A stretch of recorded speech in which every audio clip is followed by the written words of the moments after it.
and that it's a very hot market right now. It is very hot, and it is a true seller's market because there's just no inventory. And eventually I know it's going to change because it always does. And what I worry about is people paying too much for the property, and then they have to sell it in 2 years and it's not worth any more than what they paid for it, or not worth what they paid for it. So it's kind of a slippery slope that we sit on, because they look to us for guidance, but then we give them guidance and they don't want to listen. Imagine that, right? So we're going to go through the process of doing the CMA, and then we will talk about what is the best way to coach your client one way or the, whether it's a buyer or a seller, in what do I do with this price now that I know what it is, right? I will start by saying we are not appraisers, so don't try to be an appraiser. And you'll see when I go through different things, you're going to say, how did you get that? Or why did you do that? I'm not an appraiser. A lot of stuff is just coming from the gut as to what I know from experience. And I'm happy to help you any way I can with regard to completing a CMA when you have to do your first one or your second one or your third one. Sometimes I help very experienced agents because they get a property that is very unique. So it's like, how do I go about pricing this thing? So I want to start by asking if anyone has a property address that they would like to use as our guinea pig today. You know, I always do that. I do. Okay, great. It's 922 South Anderson Boulevard in Topsail Beach. 922 South Anderson. And the reason I'm asking is because it's a for sale by owner.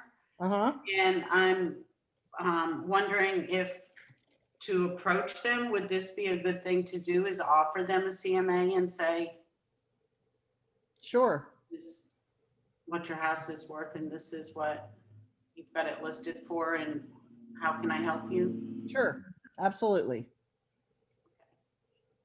So what we'll do, I'll go through it and do the CMA. I'll email it to you when I finish it. You'll still have to go in and do your own because it'll have my branding on it, but at least you'll have it to kind of see As a guide. And what comps we used and that kind of stuff. Okay. That's awesome. Thank you. All right. So the first thing we'll do, the first thing that I do is I look to see if it has been on the market before. So if you go up here to your launch bar, which is the little bar with the search icon, and you just type in the address. So 922 South, oops.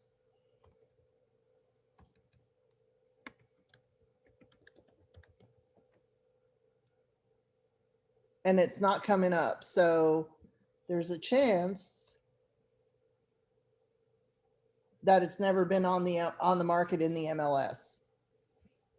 So then you wouldn't be able to do that? Pardon? So you wouldn't be able to do a CMA on Oh, it? sure. You just have to start from scratch. Oh. Which is okay. My life. Of course. These people probably have owned it for 500 years, right? Or been in the family. I think so. You think so? Uh-huh. Okay. So since it's not been in the MLS, I need some information about it, right? So I'm going to go to the tax record. So I go under menu to my CRS. I can do advanced or simple search.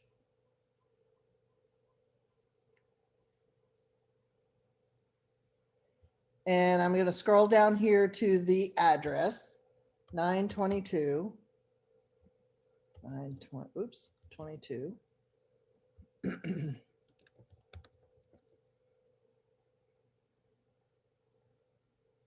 And I don't know if it matters which, if I pick Anderson South Boulevard or Anderson Boulevard South. Is it Anderson? Do you know if it's Anderson Drive or Street? It's Boulevard is what. Okay, I'll pick this one then. And it is Topsail. Yes, ma'am.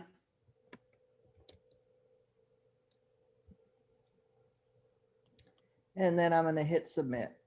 See what happens. No results. Of course not. So I'm going to do this next.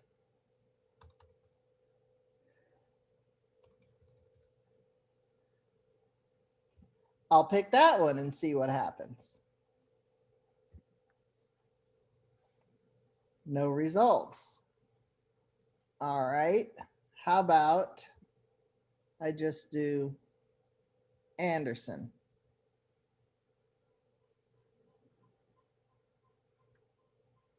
Oh, wait, maybe here's South Anderson Boulevard. Let's try that one. Don't ask me the rhyme or reason for any of this. That isn't it either. You feel my pain. I'm just going to put in Anderson Boulevard and see what comes up. No results. All right. Let's see.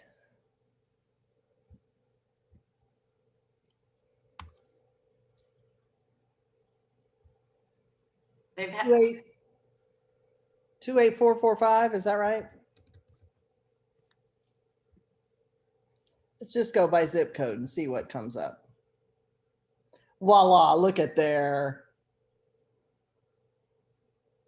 It's Surf City.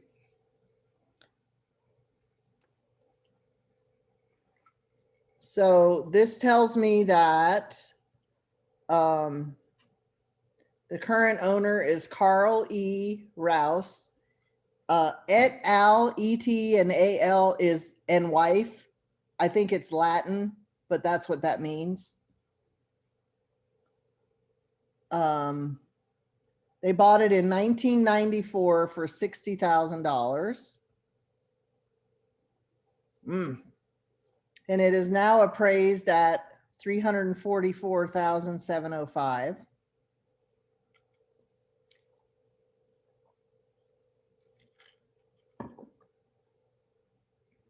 They pay a total of $35,4184 in real estate taxes. It has 2 full bathrooms. We don't know how many bedrooms because for whatever reason they didn't publish it. And it's got, according to the tax record, it's got 1,456 square feet. If I scroll down a little further, my lot size is 0.13 acres.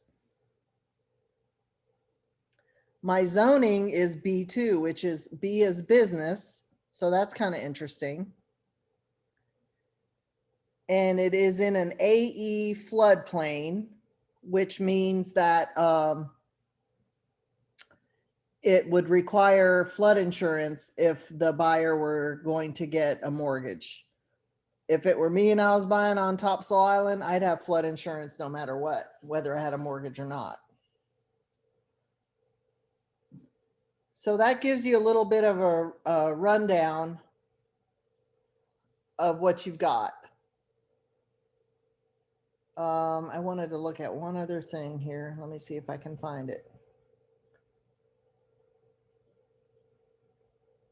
Jody, did you say it's zoned for business? Yeah, so South Anderson is a main drag that goes down. It's off of Topsail, what is that? South Topsail Boulevard, I guess. So the zoning is business, even though it was probably residential at one time and they switched it. And they just never did anything different on there. But it's interesting that the zoning is B2. Yeah. I was looking for my year built, but I am not seeing it. Keep looking.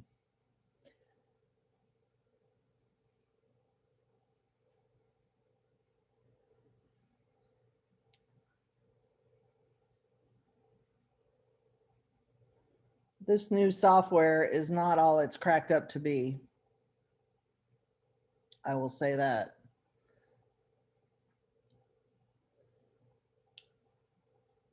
So I don't know what year it was built.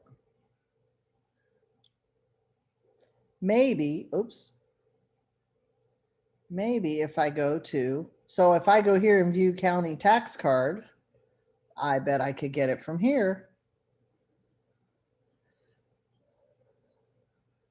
So this is a footprint of the layout of the house. So this is the main house. This is probably unfinished piling. That's first floor. And then there's a front patio, a deck, and another deck on the back.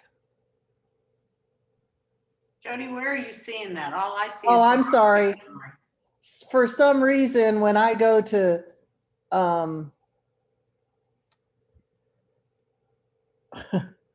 y'all need to speak up. I'm sitting here going, okay, yeah. When I switch to a different screen, I'm thinking y'all are following right along and you have no idea what I'm looking at. Did you at least see the tax record when I was going through that?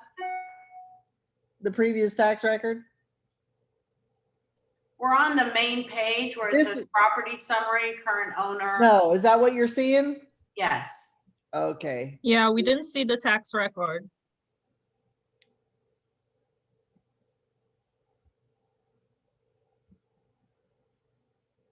How about now?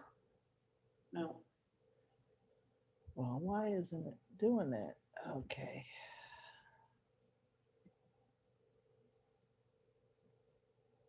You should know better than to think if I put something out there, it's gonna be easy. How about now? Now we see it. Okay, good Now deal. it's up. Yeah. Okay, so this is the property tax card from Pender County. And there is a link on the tax record that we get through Flex. There's a link on that will allow me to go to the tax card with the county. So from here, I can probably get more information. So I was showing myself, because y'all didn't see what I was looking at, the actual layout of the blueprint of the property. So this is the main building and it's roughly 28 feet by 26 feet. And then underneath is unfinished pilings here. But I'm sure the whole building is on the second floor. It was built in 1994.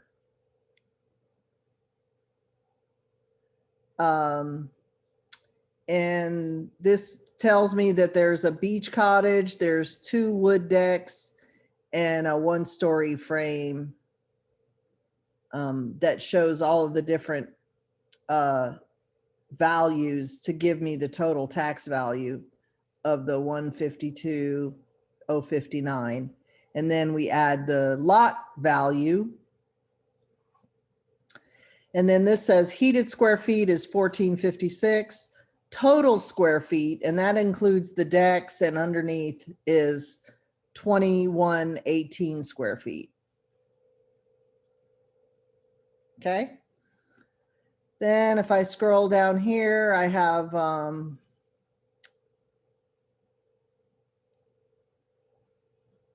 this has a different zoning in it. It says incorporated, which we know it is incorporated into the city of or town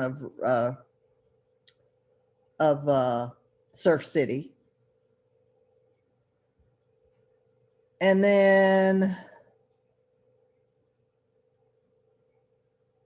that's about all it tells me, but that's, at least it gives me some square footage and it gives me a year built to go by. Right? Right. Okay. I'm going to switch you all back to my, Jody, is Yes. Surf City and Topsail Beach interchangeable? Is no, that there's 2 different towns.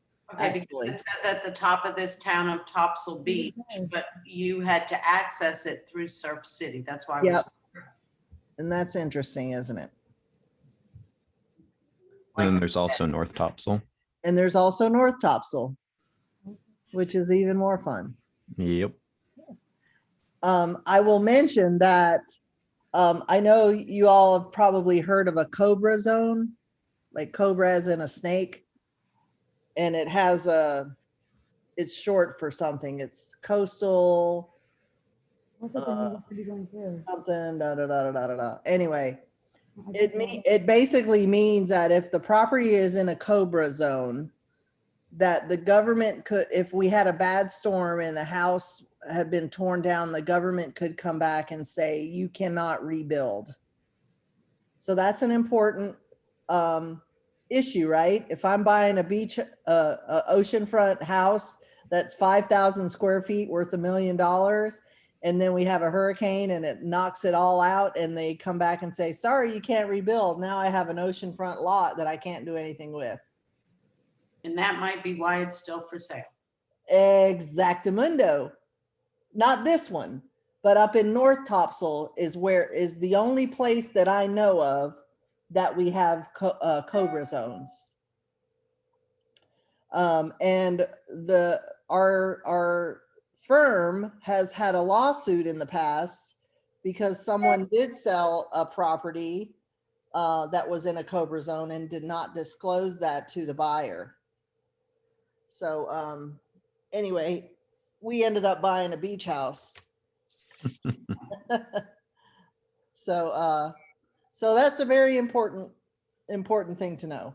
Where do you find that, Jody? If it's in a cobra zone, is it on here somewhere, or can you go to a website, or how would you find which homes are in a cobra zone? So it should be on the tax record. It should show that. Okay. And it's also, it could be disclosed also on the flood maps. Okay, thanks.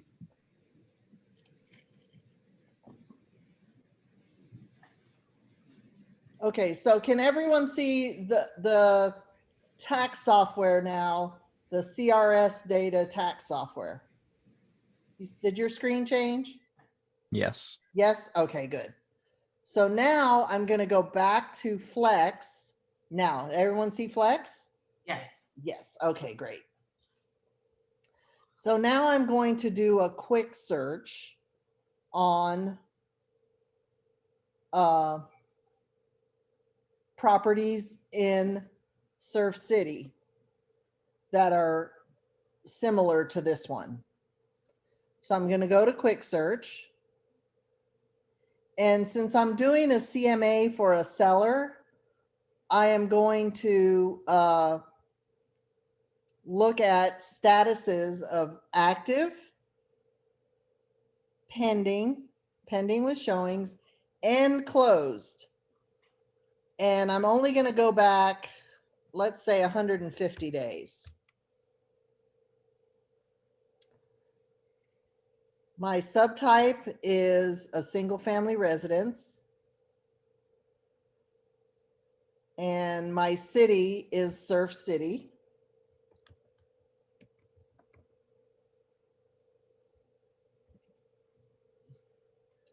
And my heated square feet, this one said it was 1453 or something like that. So I'm going to say somewhere between 1200 to 1700. And just see how many I get. Oh, I got quite a few here. I've got 45 results. So I'm going to go ahead and view my results.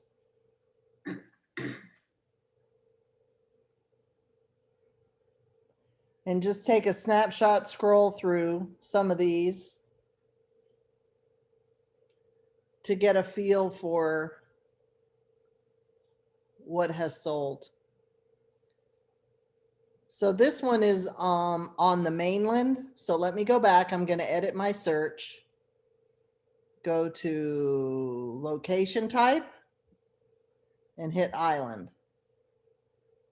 So that took 12 of them away. So that make it a little easier to manage. I still might put more information in here, but for now, I just want to see what it's pulled up.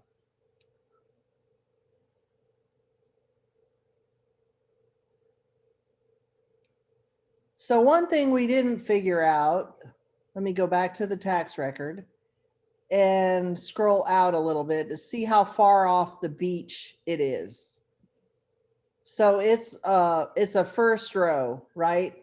Here's the ocean front and it's one block, or it's at one property off the ocean. So that's important. So I'm going to go back to my search. And this one I can tell is oceanfront because I can see through the bottom that the ocean is back there.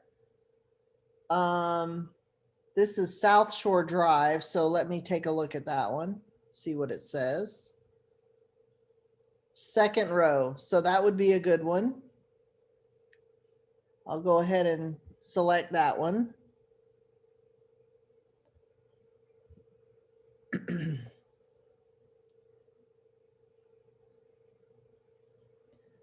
This is on a canal neighborhood, so I'll skip that one.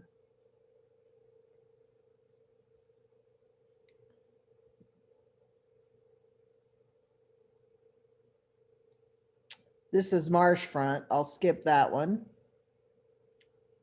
Maritime. This is probably also in the marsh. Maritime Plantation.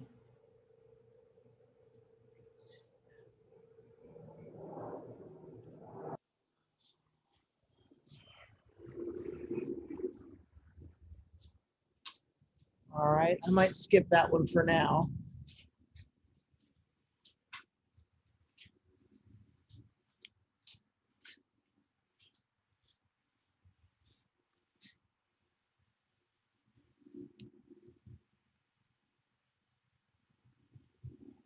This one might be a good one. I'll go ahead and select that one. You're probably wondering, how do I know what to pick and what not? So what I have learned about ocean or beach properties is the location is of how close you are to the ocean is big time important when it comes to valuing property. So this one says scenic Atlantic Ocean views from the decks on this lovely second row beach home. So it also is second row. This is also in a flood zone X, which means that they would not require insurance, although it's available, and it would be much cheaper. But I'll go ahead and select that one.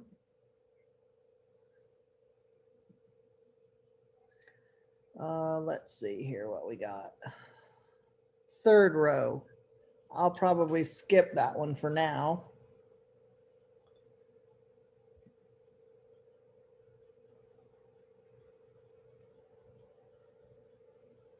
Second row.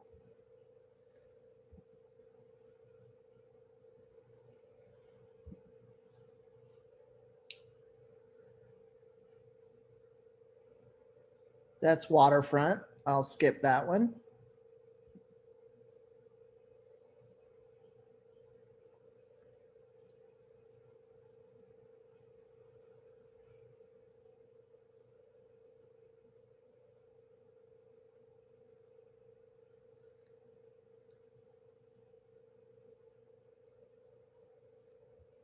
I'll go ahead and pick that one. Maritime, no. I'm sure this is oceanfront at that price. Yep. Probably that one too.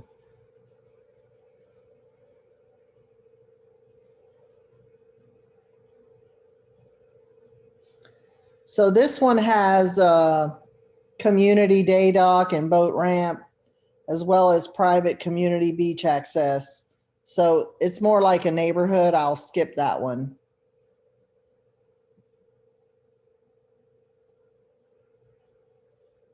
This is waterfront, so I'll skip that one.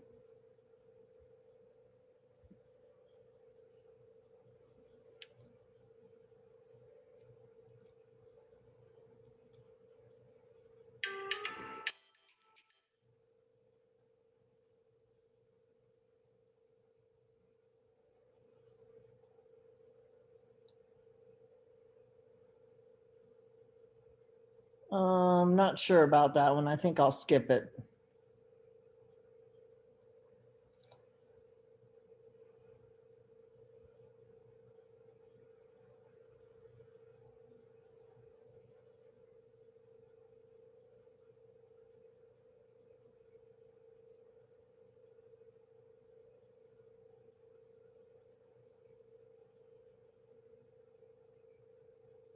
I'll take that one. Easy Street. I like that name.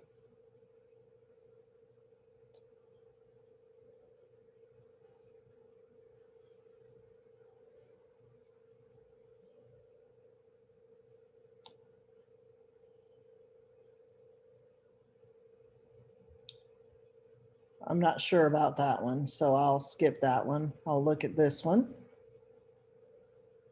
It looks like it's a little further away.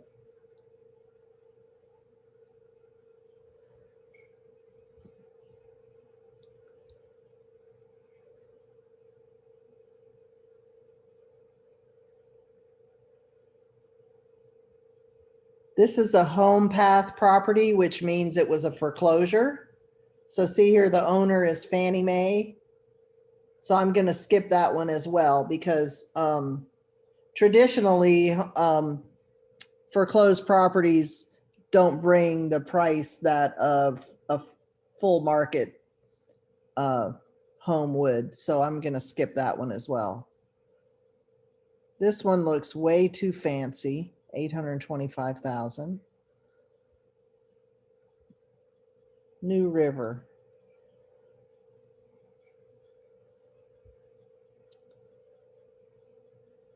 This is on the sound side, so I'll skip that one.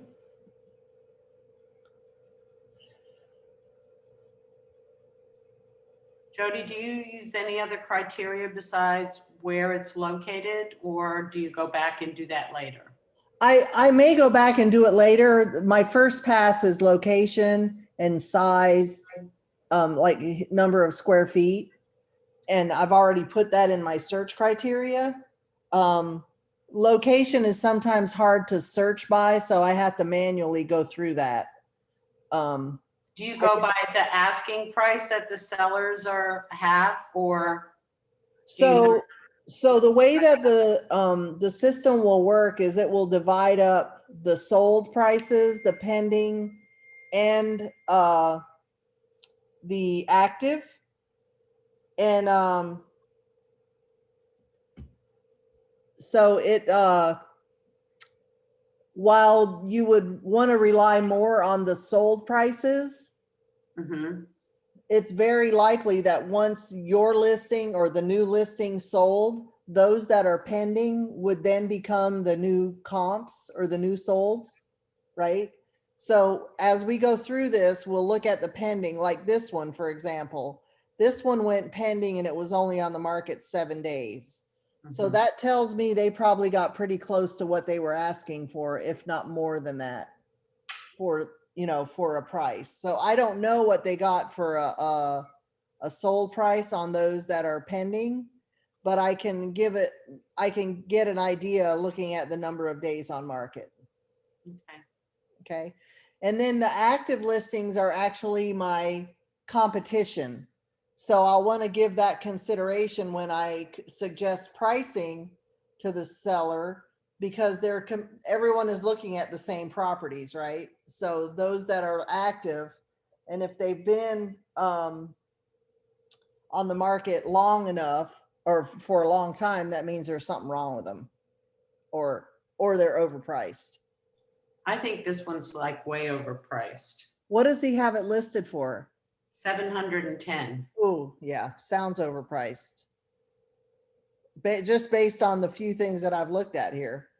Right, that's why I was wondering, do you show your potential seller the comps and say this is what you're competing against? Absolutely. And this is the price point that you're basing, that you're comparing it to?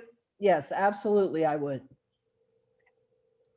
And the report that we generate will have each of those in there. Thank you. So this one is, it's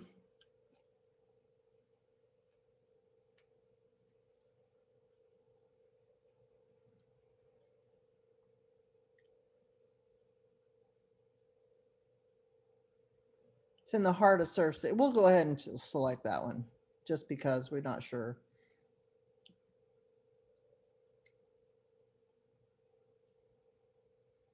This is second row. This is new construction, so I'm going to skip it just because it's new construction. And the house that we're looking at is built in 1994.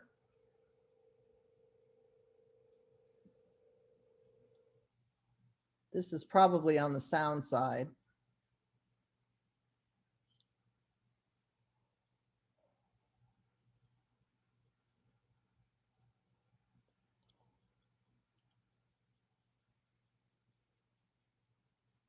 Ocean and sound views. Yep. So if he's got it priced at 700, let's just look at this one for the heck of it and see what's the difference. So this one is 1680 square feet, so it's a little bigger. And second row across from the beach access. It also has a brand new saltwater pool.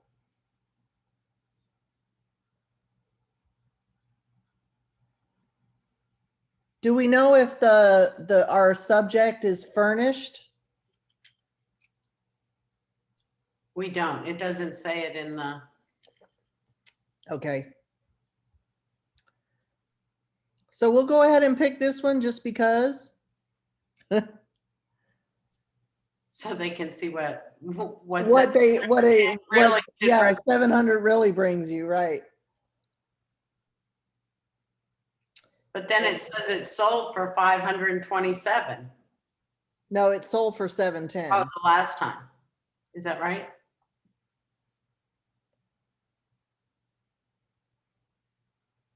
The sold price was 710. They started, their list price was 749 and they sold it for 710.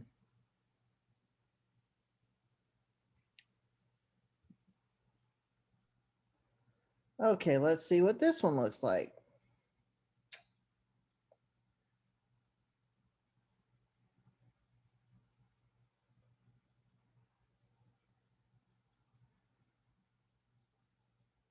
I will probably skip that one because it sounds like it's more in a neighborhood. And then this is my last one. And it says it's a 4-bedroom home located in the heart of Surf City, footsteps away from the ocean, parks, restaurants, and shopping. 2 master suites, 3 full baths. Tropical landscape corner lot, outside shower, view of the water, and new Surf City Bridge. Fully furnished. So yeah, we can use that one. Okay, so I've got 10 out of the 33 I selected. So I'm going to go up here and click on this selected button and just get rid of the ones I didn't pick, just for another pass at these. So I've got, I can go over here also to my map and zoom in.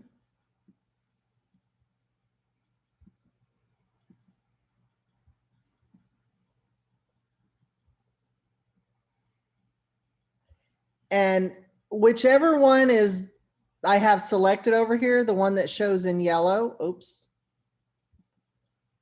will be the one that the map shows with a star. So Anderson is down this way. If I scroll in or zoom in a little further,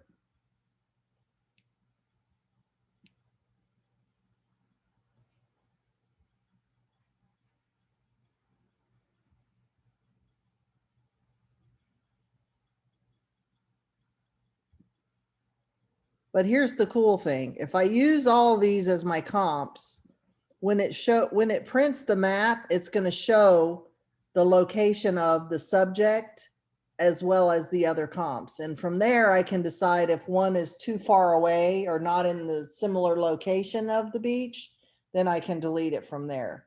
So let's go over here to our CMA button. And I'm going to use my selected results.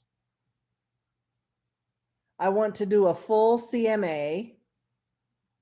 So I'll hit next step. And this is for 922 South Anderson Boulevard. And down here under comments, I can say, you know, thank you for the opportunity to allow me to view your home and provide you with some comps, whatever you want to say.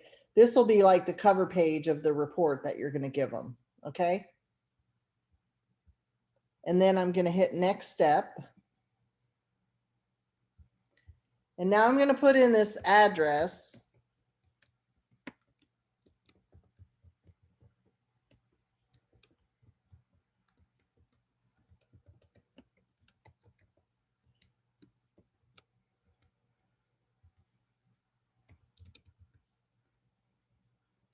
And I'm going to show my map location.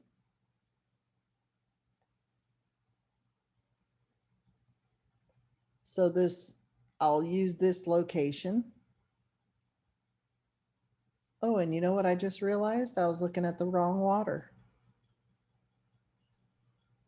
Let me do that again.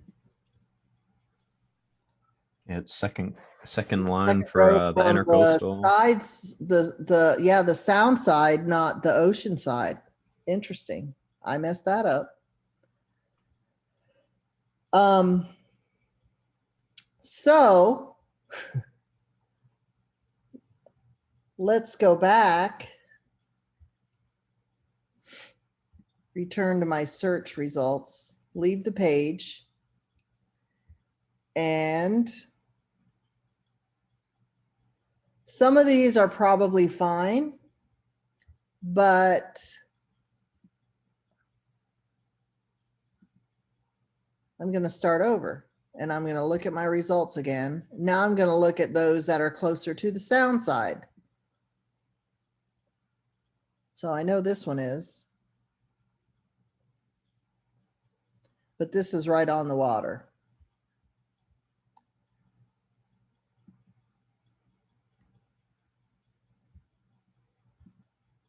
That's right on the ocean.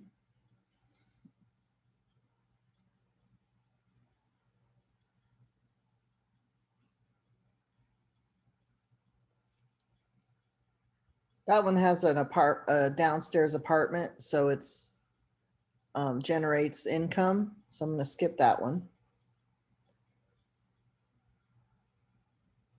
In a canal neighborhood.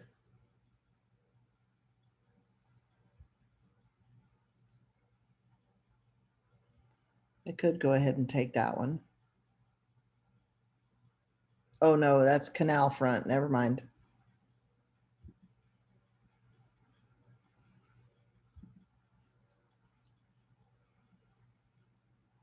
Marsh front. Nope. Maritime is also there.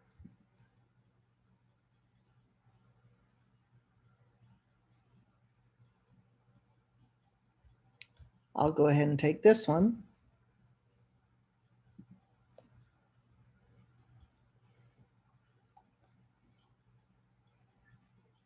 Second row.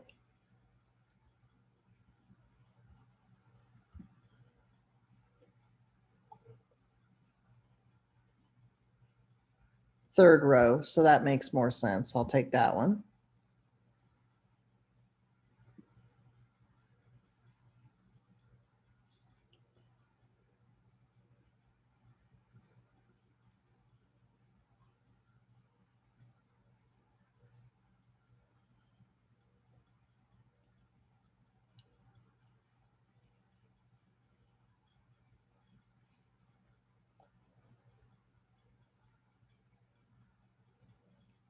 I'm gonna skip that one.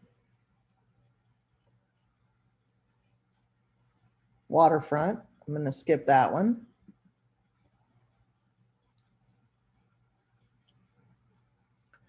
I'll take this one.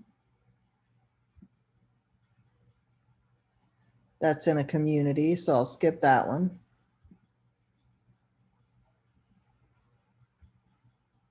Beachfront, I'll skip that one.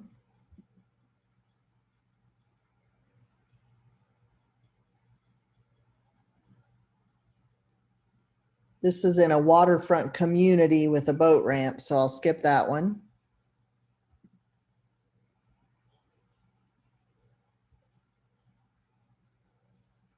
That's also in a community with water rights. This is waterfront. So see, it's not as hard as you think once you start looking closely, as long as you have the right information when you get started.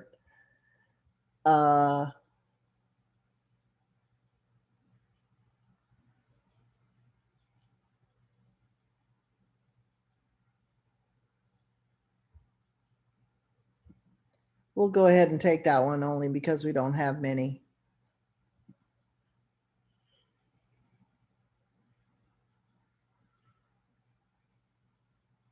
So this has ocean views, so I'll skip that one. Easy Street, I like that name.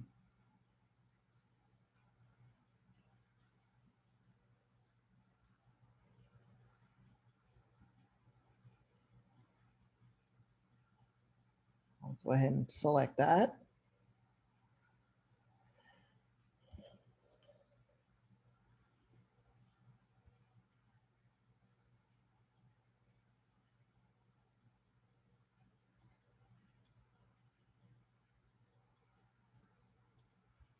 Jody, do you want me to read what he has on his? Yeah, that would be great. House is 2-story above piles with a deep water boat slip, 125 feet from house, 9-foot ceilings on top floor with den, kitchen, breakfast, and half bath and laundry room. 8-foot ceilings on the second floor with 3 bedrooms, 2 full baths, 2 decks, 8 by 26 feet on the water side of the house, parking in front and back of house with private road access on backside. Siding and windows replaced 10 years ago. 1 owner house, never smoked in or pets. House is located 160 steps from the town beach access. Boat ramp is located 70 steps for public use. Speed limit is 25 miles in front, which makes it safe for crossing. Restaurants, miniature golf, post office, everything within short walking distance. Very laid back community. So is he saying it's waterfront or water views? Because according to the map, it didn't look like he was waterfront.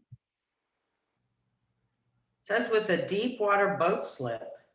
Yeah, so that could be at like a community slip.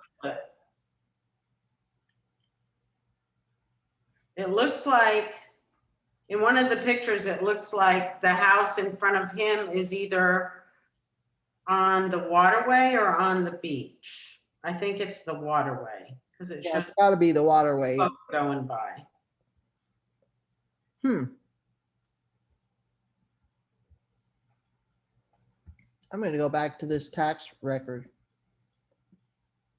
But he's definitely 1, 2, 3 blocks from the ocean and then 1 block from the waterway. Yeah, so there's a vacant lot here. That's the beach here, right? And that might be, this is the waterway and the beach is over here. So he's not waterfront, even though he may have views of the waterway, Right.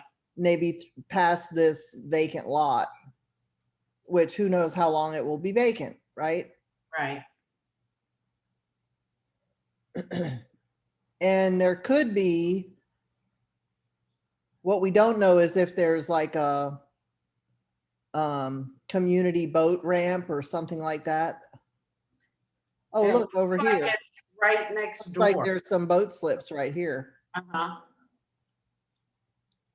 And That's this what is it called, looks like in the satellite picture on my phone as well. Is it- So we got two different rows of boat slips on either, actually 4 rows of boat slips. Mm-hmm. So that's probably where he owns a slip. But the house itself is not on the waterway. So let's go back one more time. But that could be beneficial to someone who's afraid of flooding. That he's back a row from it. That's true.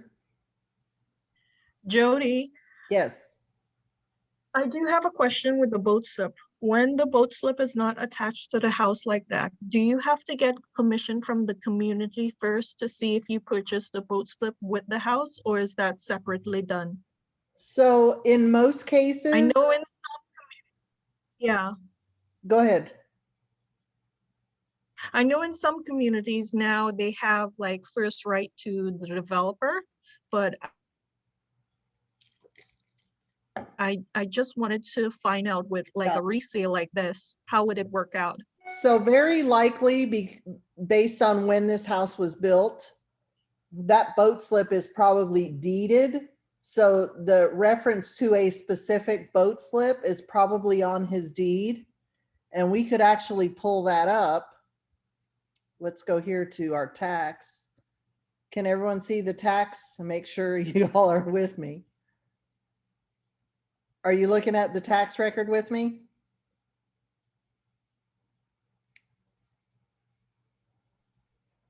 Okay, so I'm going to, so right here it says book and page number or document number is 949/209.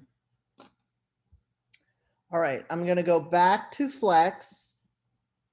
Did everyone see Flex? Yes. Okay, thank you. And I'm going to go here to my MLS links to Pender County Register of Deeds. Did it go to Register of Deeds with me? Yep. Okay, good. I'm going to click here to acknowledge the disclaimer and enter the site. And then I'm going to go up here to view images and enter my book of 949.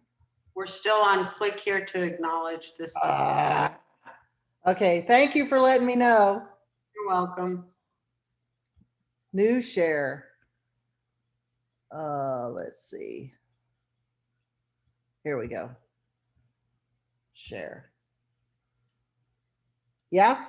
Yes. Okay. So I clicked this view images up here and I went over here to my book and now I'm going to enter my page number, which was 209 and hit go. And you'll, oh, good. It didn't change the screen. So you should be able to see this deed, right? Yes. All right, good deal. So I'm going to read the deed and see what comes with it. This says, see attached Exhibit A, which is incorporated by reference as fully set forth herein. So I'm going to scroll to my Exhibit A. So this is a deeded boat slip. If you look at this third paragraph down here, it says together with the exclusive right to use boat slip 16B as shown on the said map recorded in book 27 at page 85 of the Pender County Registry. So this is a deeded boat slip. So Stephanie, your question was, right now it gives some communities will give the developer the first right of refusal. That's if the boat slip is not tied to the deed of that property. Okay, so if you bought if you bought a I lot, heard that. sorry, go ahead. I said, thank you for that. Sure. So I know Salters Haven is one community that is in Hampstead, and there are some boat slips up there, and you have the right to buy access to a slip, but if you ever sell it, the developer has the first right of refusal. But that slip is not part of the deed to the house, if that makes any sense. Is this one? Yes, it says it right here. Together with the exclusive right to use boat slip 16B. So that's on the deed. It refers to that particular slip of 16B. And then it goes on to further describe non-exclusive easements for ingress and egress and regress over all portions of that certain private road known as Sea Path Lane. All of the 4-foot walkway easements and the piers and docks servicing the boat slips. So it's basically giving him permission to walk on all of the walkway easements, the docks, etc., which is the old way they did things, which was a lot clearer. And then here it says, instead, non-exclusive easements as are herein above described are common easements for the benefit of the owners of lots 15A, 15B, 16A, 16B, 17A, 17B, blah, blah, blah. And Philip J. Stevens and wife, Jackie Stevens, their heirs, successors, and assigns. So it's pretty, so this also says, subject further to the exclusive right to use boat slip 14 as retained by Philip J. Stevens and wife Jackie Stevens, their heirs and successors and aside. As said, boat slip 14 is shown on the said map recorded on page blah, blah, blah, blah, blah. So do they own So that? he has the right to use 2 different boat slips. He's got 16B and he's also got 14. He doesn't say that in his description, but according to his deed, he has that right. Okay? So that was a good lesson for us to actually take a look at the deed and see how a boat slip could be tied to the land. So it's basically tied to that land that the house is sitting on as an extension of that land, that particular slip. And that's how they used to do things. Now it's the developers are very I don't want to use the word greedy because that's not a nice name, but they are more controlling over what goes on with the water access because they want to control the right to that water access. I think All right. greedy is a good word to put at it. I think it's very accurate. Sorry, my phone will not shut up today. I turned the ringer off this time. Okay, so I'm going to close this. And I'm going to go back and share a different screen. Oh, maybe not. Hold on. Give me 1 second.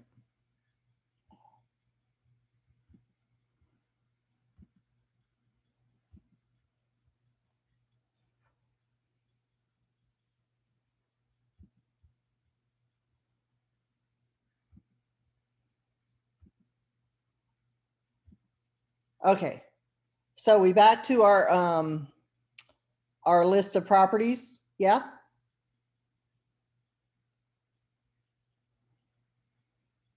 Yes. Can everybody see we're back to Flex? Yes. Okay. Very good. So now we know we got a boat slip. So that could change the way we're searching already. So let's go back to selected. I don't know that any of these that we already picked had a slip.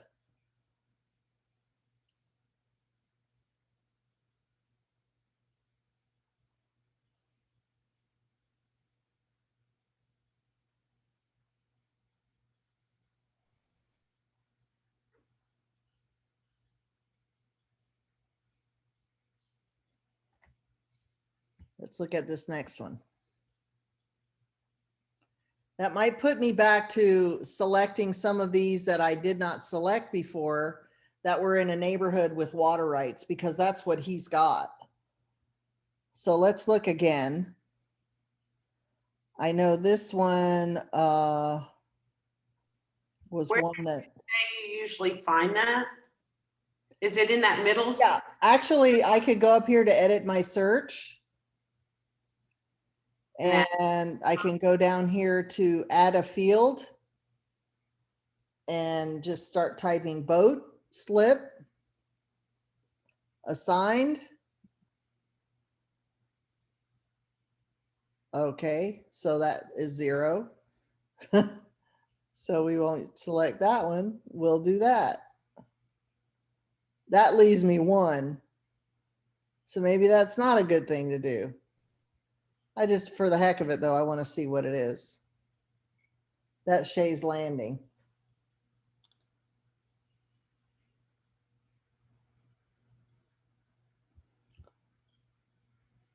All right, so I'm going to go back to edit my search.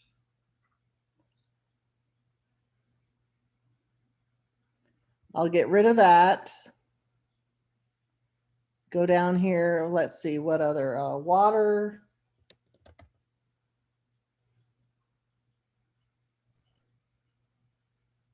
Lot water features. Let's try that. Boat slip. Nope.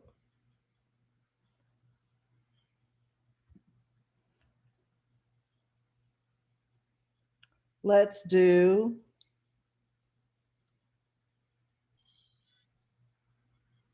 water access community. Ah, there we go. Let's see what we got with that.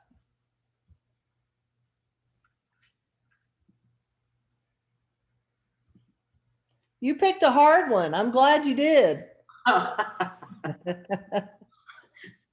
You're-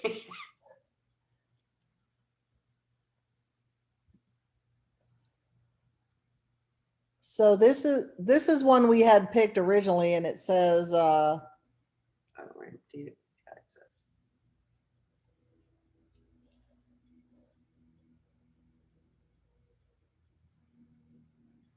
so it's got a community ramp, sound access, etc.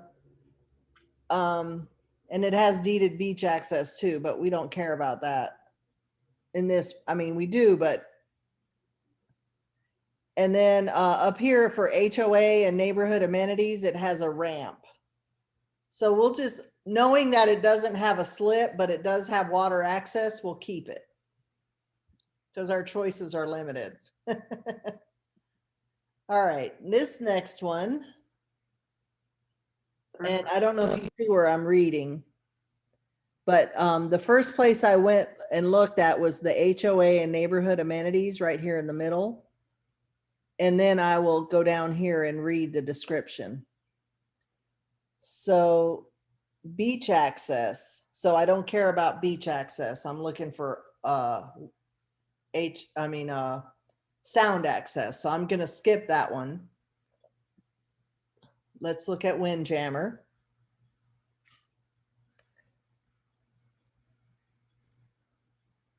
With boat access, boat ramp and community dock.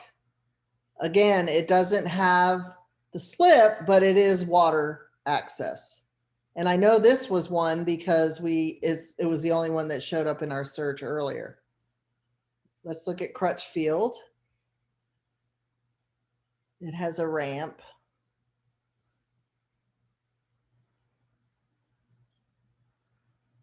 That sits between the sound and the beach. This, I think location wise, this is a good one.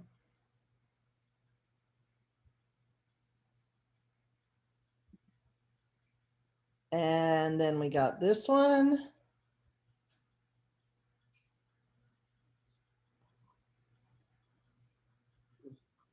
Beach access. But it does have sound access for day dock and maritime plantation. Let's see what this one looks like.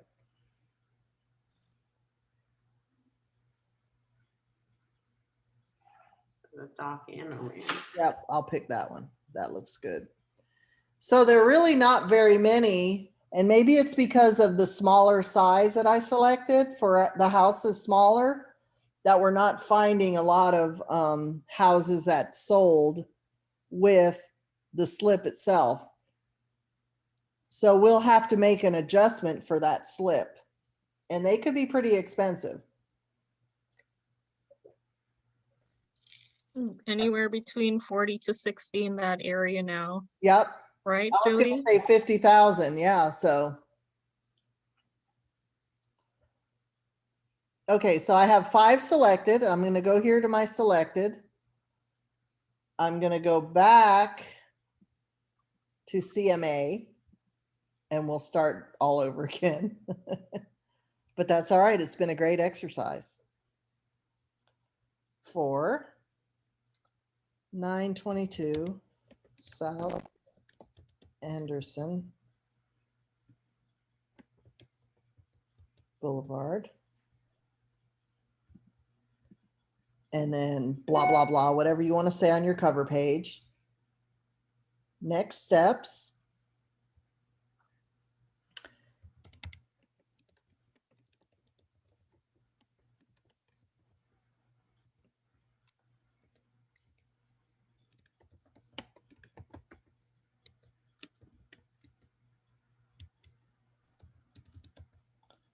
And I'm going to show my map location.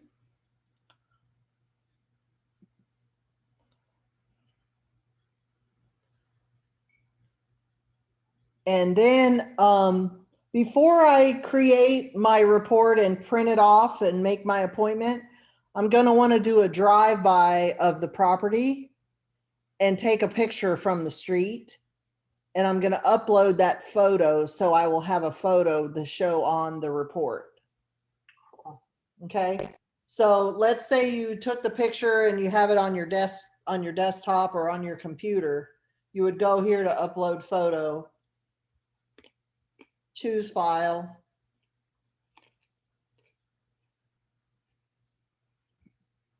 I have a few pictures here. Let's see.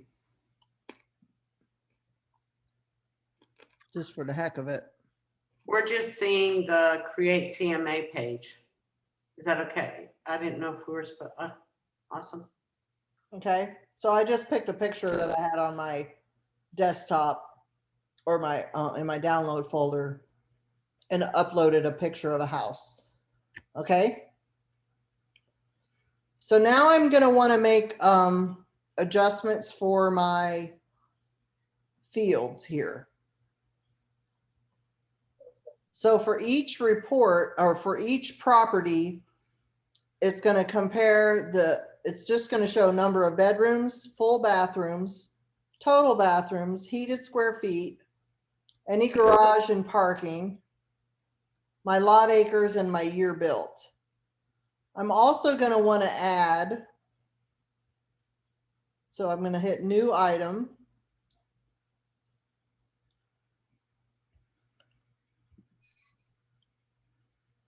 And I'm going to go to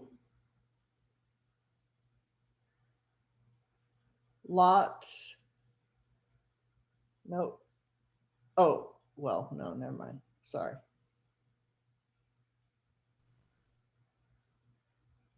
Boat slip. But I only had one that showed the boat slip, so I'm not going to do that. I'm just going to do water access or lot. Oops.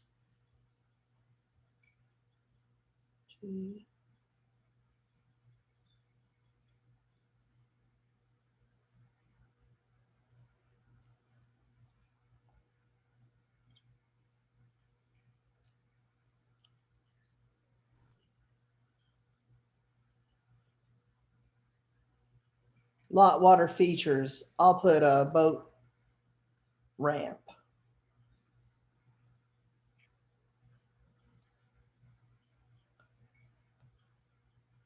Okay. And then over here, I can make this move up or down.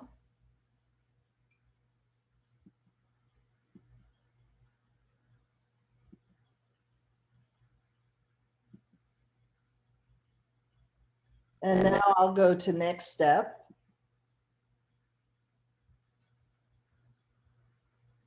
These are the 5 properties that I had selected. So I'm going to hit next step. And now I'm going to start making my adjustments. So the first thing I want to do is look at my automatic adjustments that I have created. And that way it will automatically adjust for heated square feet. And I don't have to manually do that for every listing. So if I go back here, nope, sorry.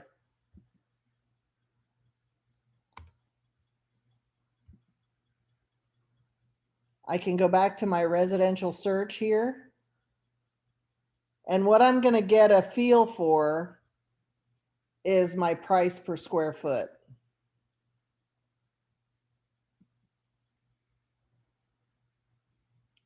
So this one is $375 a square foot.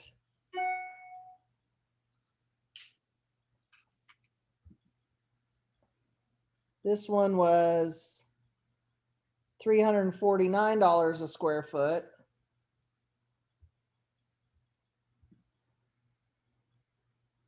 This one was $335 a square foot. So that just gives me a ballpark.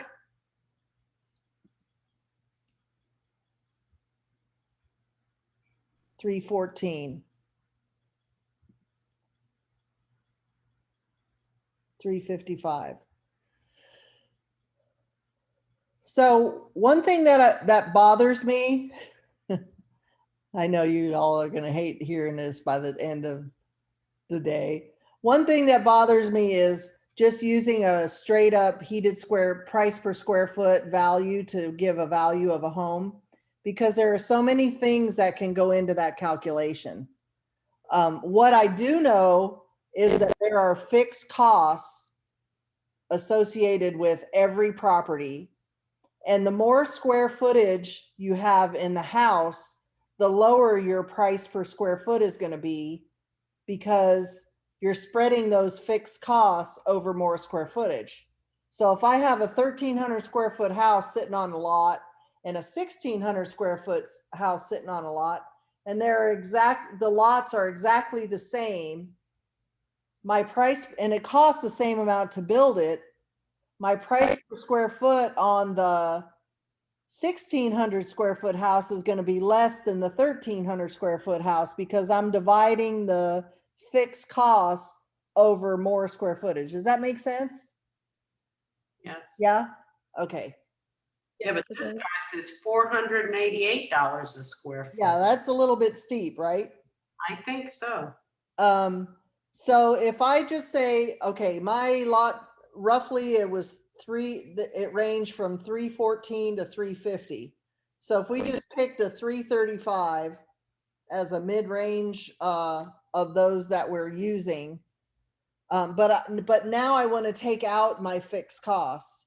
So the most valuable thing about these lots is the location, right? They're at the beach. To build that house anywhere else, you could take that same house and move it to Hampstead or to another town that wasn't on the beach, and you might get $250 for a 1,400 square foot house versus 700, right? Because it's all about location. So one thing we could look at is what kind of value are they giving the lot on the tax record? So I'm going to go here to my tax. Can everybody see the tax? Yes. Good. All right. And I'm going to scroll down here to my tax assessment. And here it has my appraised land at 152,350. So it's more than a third of the value. Actually, it's almost half the value of the property, right? So if I took half of, I'm going to go back to my CMA page now. If I took half of 335,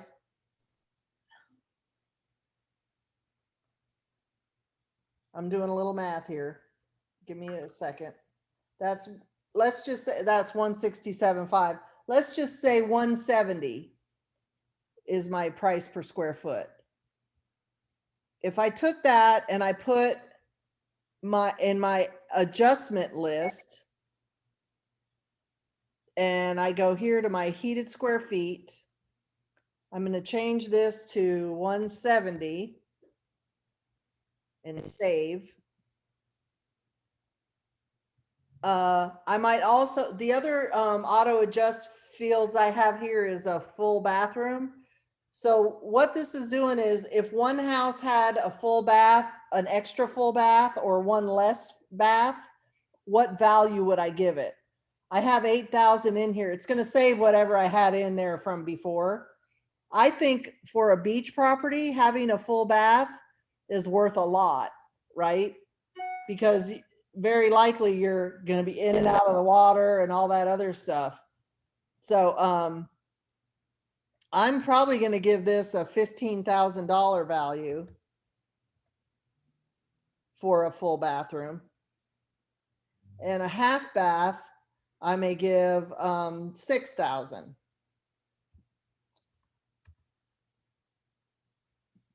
Oops. Sorry, I didn't save it.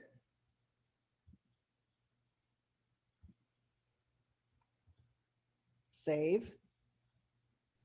Okay, now I'm going to return to my CMA.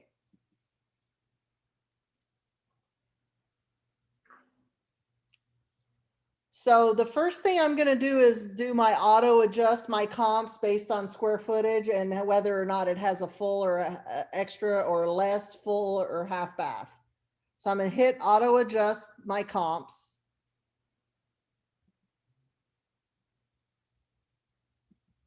What? Did we put in how many beds and baths it has for it to? It has it. No lack of information and subject. Oh, I know what I forgot to do. Duh. Okay. So I had all these field names, but I didn't give them any values.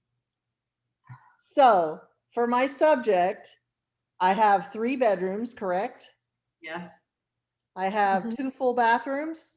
yes. One half. Here, 1 half bath. Mm-hmm. Okay. Not 3, 1. Well, this is total baths. Okay. So I have 2 full and 3 total. Okay. My heated square feet is 56. 1456.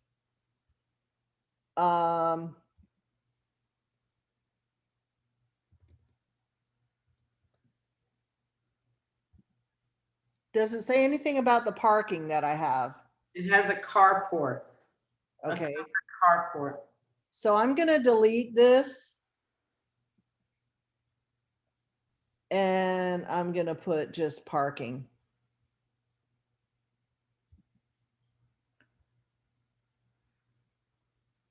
It says parking spaces for 5.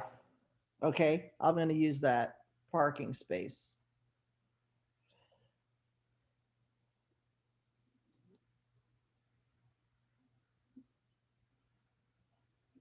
Driveway space is 5.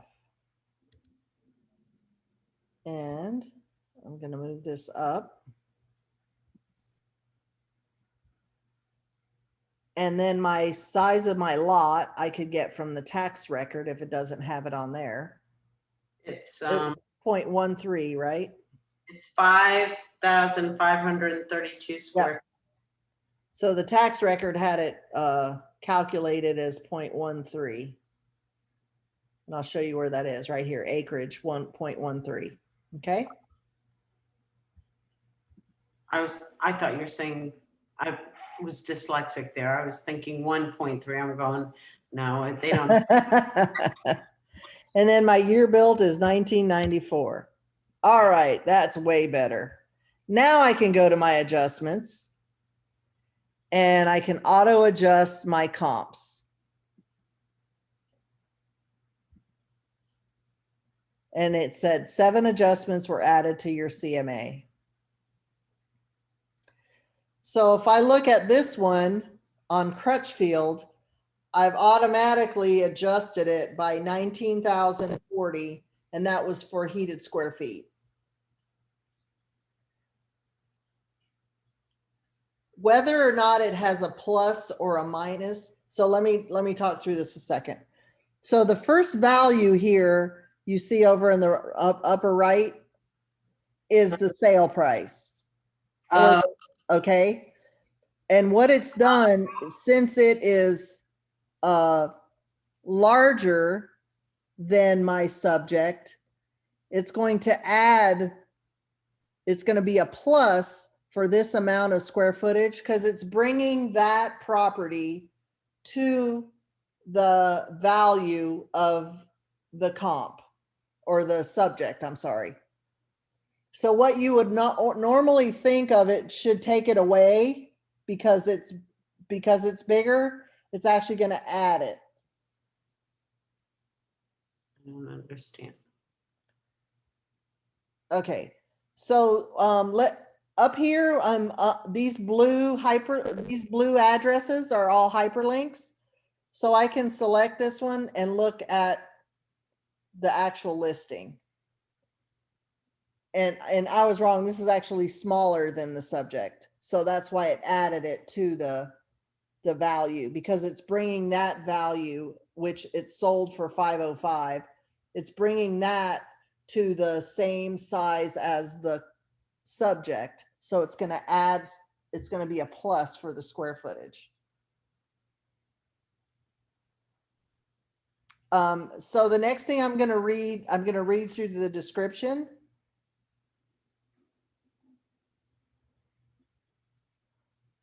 So it has beach access or community ramp and sound access. It has a 3-car garage.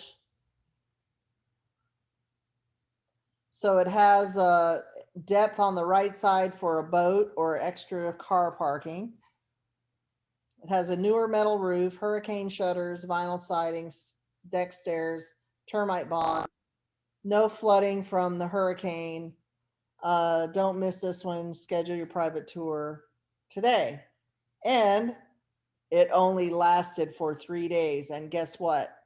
It was originally priced at $465 and they got $505. So there's one that somebody paid $40,000 more than this price to get that house. It's pretty crazy, isn't it? Okay. So I'm going to go back to, the other thing I can do to help me make decision is to look at my photos. And this is assuming that I've seen the subject house. I know none of us have been in Anderson and we can only go by the flyer. But once you get in there and you see it, you'll know if it's dated, in other words. So you might want to just ask if you could get an appointment just to preview their property in case you have a buyer. And then once you get there, you can talk to them about, and you see it, then you can talk to them about preparing the CMA. Now that I've seen your property, would you like for me to prepare a CMA with comparable properties that have sold to give you a good idea of whether you're priced in the right place, right? Now that I've seen it. So that's another approach that you might want to take since you don't have interior, unless the flyer had some interior pictures. It does. Okay. So does it look like it's been updated? A little. I mean, obviously it looks more updated than 1992 or whenever it was built, but I mean, and the walls are neutral colors. The bathroom's a little bit. So Wow. does it look like it has granite countertops and newer cabinets and that in the kitchen? The kitchen has, there's only one picture it has. Yeah. It has stainless steel appliances. Okay. The backsplash looks new. Okay. So done some things. Yes. All right. So if I look at these pictures of this property, this one has hardwood floors, newer cabinets. They're 42-inch cabinets because they go all the way to the ceiling.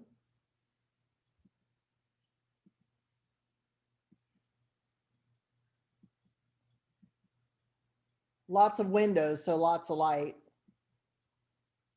But it doesn't look like granite countertops. It looks like Formica, doesn't it?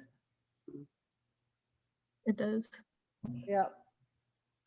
And the appliances don't look very new either. Right. That's an old white dishwasher. And a black little microwave that isn't really built in. And an old stove and refrigerator. Yep. So that, and I don't even know if that's the same color as the stove. It looks like it's an almond color, the vent hood. But it could be just the lighting. So here's upstairs. Or this could be downstairs if it's a reverse plan. Nice deck on the back.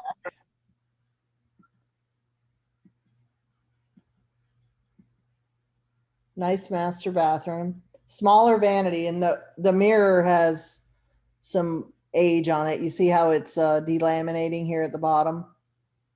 That's a minor thing, but I'm just looking at overall condition and upgrades. So they have this shiplap that's kind of nice. Outdoor shower. Nice little lot. There's your water access. There's your beach access. And there's a location. That's a pretty picture. Mhm. Yeah, you know which house it is. It's the only one with the bright red roof, right? It's easy to pick out.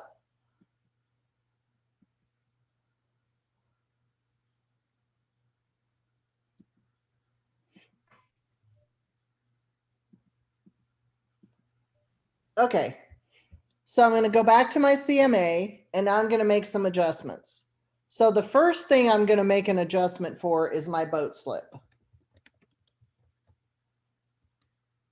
And I'm going to add this because this one, the comp that I have doesn't have one, the subject does. So I'm adding, and I think we talked about 50,000, right? The next I'll adjust for are appliances and kitchen updates, which would include the granite. That would also be a plus.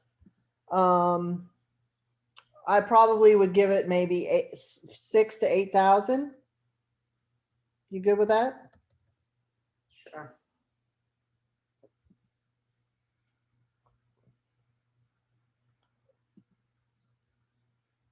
What other things did we see on this property?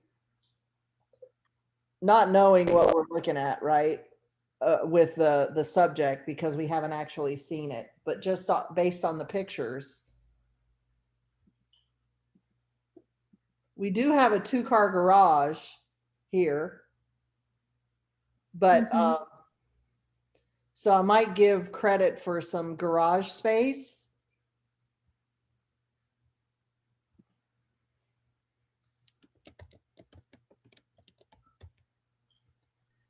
And this would be a minus. And maybe it's 5,000.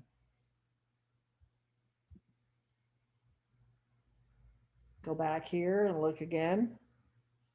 Anything else jump out at you guys?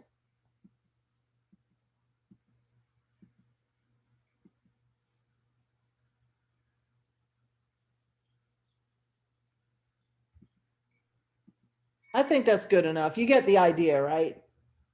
Mhm. Okay. So I'm going to go, then I'm going to go to my next property. So I'm going to go up here. Yes, ma'am. Are these things that I look for if they let me come in for a preview? Yes, yes. Look for updates. Look for maybe updated flooring, bathrooms. Ask them about furnishings, if they stay or not. Ages of the roof and the HVAC. If those things are new, you could give them some credit for that.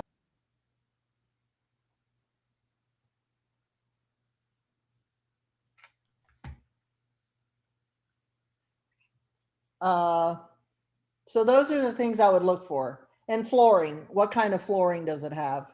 It looks like in the pictures it has hardwood and, Okay, good. but you So- can't see. I know it could be, and honestly, at the beach, an LVP or a luxury vinyl plank is probably more durable than wood. So I wouldn't give one more credit over another, but or even a laminate because they're more durable. Now, do you usually take something with you to write all of this in, or Sure. put it on your phone, or? You can ask them if you could have permission to take some pictures. You could just capture it in pictures, and then you could also take a little pad and make some notes based on what they tell you. And that way it shows that you have enough interest that you're writing it down, right? Right. I don't need to tell them I'm just old and I can't remember anything. Nope. Nope. You just tell them I want to make a good representation of what you have, give you a good credit for what you have so I can make a more accurate report for you. Jody, Yes. in our class, I think they said choose 3 to 5 properties to compare. What do you do in real life? Do you do 3 to 5 or what do you really do? Yeah, I do 3 to 5. Okay. Thank you. I have more, I have 5 here. And Okay. some of it depends on the status. So sometimes it's hard to find closed sales, right? Because Lord knows there's nothing on the market. Or maybe you have no active and all of them are sold. So you could get away with 3 if there just wasn't any other, to pick from. So don't force yourself to pick one that doesn't make sense just to get that number. Okay. And then how long does it typically in real life take you to do one? Obviously, you're going to be a lot faster About than an us. hour. About an hour it takes me. And then for us starting out, what do you think? Well, if we have the issues we did on this one, it's going to take us a full 2 hours to get this one done, right? Okay. But I'm also talking a lot through it. So, I would say anywhere from 30 minutes to an hour and 30 minutes, depending on how complicated it could be. Okay. Thanks. Okay. So when you start calculating your hourly rate, right? I have clients, I have this little girl that's made 5 offers on properties and we're now going to number 6 today. I said, man, and she's only spending up to 200,000. I said, by the time I figure out my price per hour on her, I might be making $10 an hour. But it'll all be worth it because she'll be so happy when she finally gets into something that she'll refer me to somebody else. And maybe they'll be a seller and I won't have to work hard at all, right? It all comes out in the wash. That's what, you have sellers that say, man, you hardly did anything and you got that full 3% or whatever the case might be. And I'm like, if you only knew what I went through to get here. So that's what people don't understand is all the other legwork and the stuff you do behind the scenes to get to where you're right in front of that person. So, yep, you have some easy and some not, and it all comes out in the wash. People will say, I bet you love this market. No, I freaking hate it. I hate it right now because it's just so hard and it's hard on people. And it makes everybody so tense and upset about losing out on something. And the last thing I want is for anyone to pay too much for a property, So, all right, enough of that. So now I'm going to go to my next comp, which is 109 Windjammer. And I'll go up here and select it. And this one sold for $629. It's a little larger. It's 1635 square feet.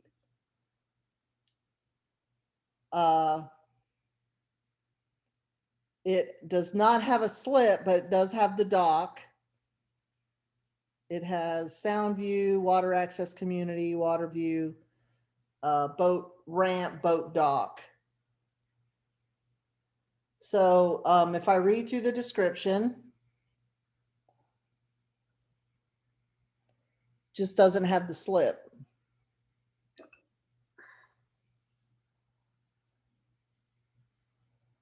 So it says it's an upscale, the upscale homes and spacious wooded lots make it one of the island's nicest neighborhoods.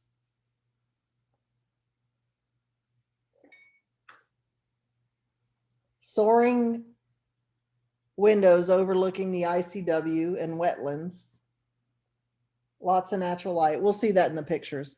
Gourmet kitchen with stainless appliances, custom cabinetry, and quality stone countertops. Sounds interesting. Colorful and whimsical theme throughout is delightful. I love reading some of these descriptions that are so artsy. A master with ensuite bath, walk-in closet, large shower is on main level. Total of 3 bedrooms, 2.5 baths, 2 guest rooms, and a Jack and Jill bath on second floor. And then a third floor level perfect for home office with views of your private reading space. On ground level, there's a foyer with space for a unique hideaway for use as an office or playroom or outdoor storage area for all the toys and tools. The lot is high elevation with lots of trees for privacy and a large yard.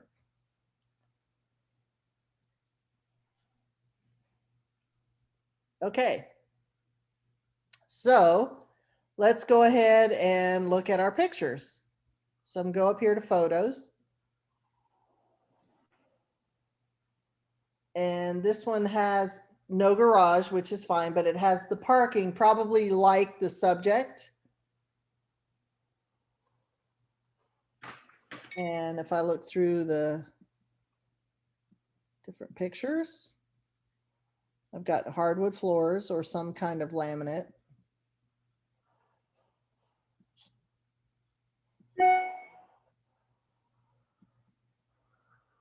I love that octopus on the wall.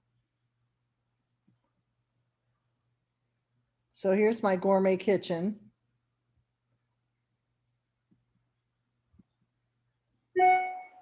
Has a nice granite top with a large bar and a tile backsplash. That's kind of cute. The subway tile with the little different colors. I don't know if I've seen a backsplash like that before. Oh, go back one. Hold on. Look at that. Their table is made out of the same granite as the kitchen countertops. That's cool. Nice. Yeah. And look at the chairs. The material on the chairs match the bench over here. It's very cute. Yeah, I like that subway tile. And they have Fiesta ware that blends in. Oh yeah, that's cute.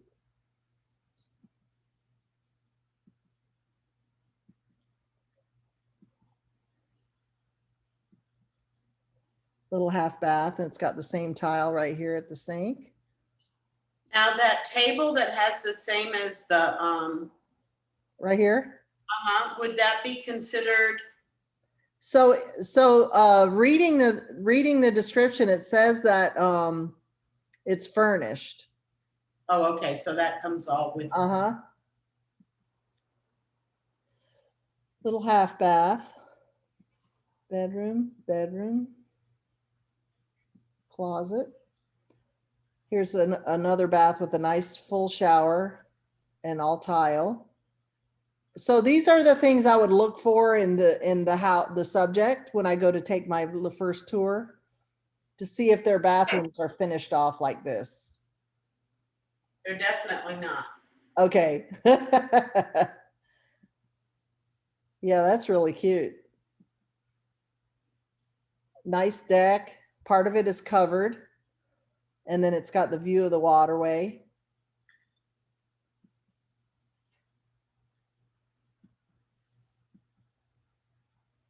So when they say furnished, do you negotiate things like that grill, or is that So just? usually they have a list of things that they intend to leave.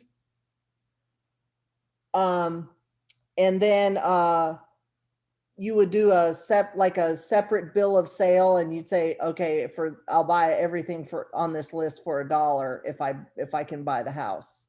And that way, especially if they're getting financing, because most lenders don't want all the personal property on the offer to purchase. Right. They want to leave it off. So this is the upstairs room. This is a downstairs bedroom, and then here's the Jack and Jill bath that goes to the other bedroom over here. Big TV, man, that's a serious TV. Walk-in closet. His and hers vanity.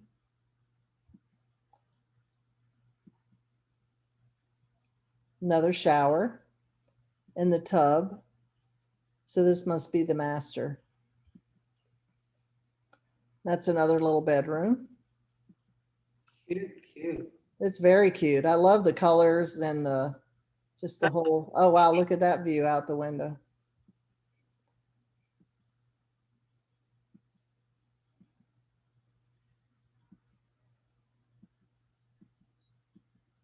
Yeah, it's all styled and staged properly Yeah, they really did a good job as well. of mixing the different colors and make it very beachy, but not real personal at the same time. Oh,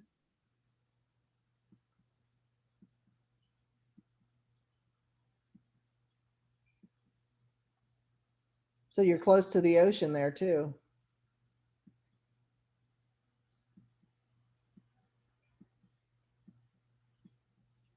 Okay, so what there did you see that we would make an adjustment for?